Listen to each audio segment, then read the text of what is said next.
You went with Myles Garrett. I think there's three. I think there's three that we could have gone with here. Myles Garrett is one of the biggest and most obvious ones. So I'll talk about who I think are the other two maybe reasons for optimism here for a team that might struggle quite a bit this upcoming It's Shedeur season. Sanders, right?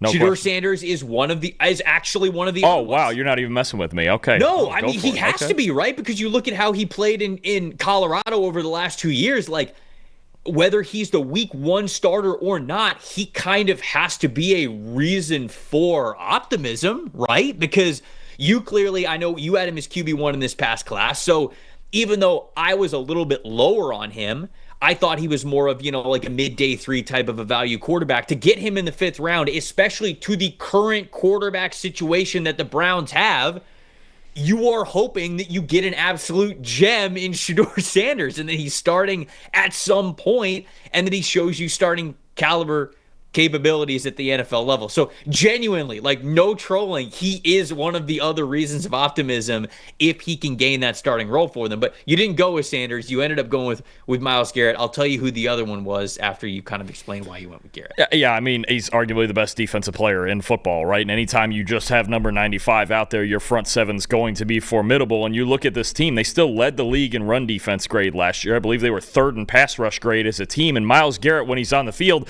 he just changes everything. He makes everyone else around him better, and now they've got a top 5 pick at defensive tackle in Mason Graham as well. If there's anything that's going to allow the Browns to win games this season, it's going to be their front seven like it usually is, because Myles Garrett is absolutely unblockable. Whether it's 2, 3, 4 guys blocking him, it doesn't matter. He's one of the greatest defensive players of all time, and he gives you a chance to at least your defense a chance to keep your team in a game while your offense is obviously trying to figure out the quarterback situation, the running back situation, basically everything on the other side of the ball. But this Browns defense, as long as Garrett stays healthy and he's Myles Garrett, they're going to be able to keep them in games.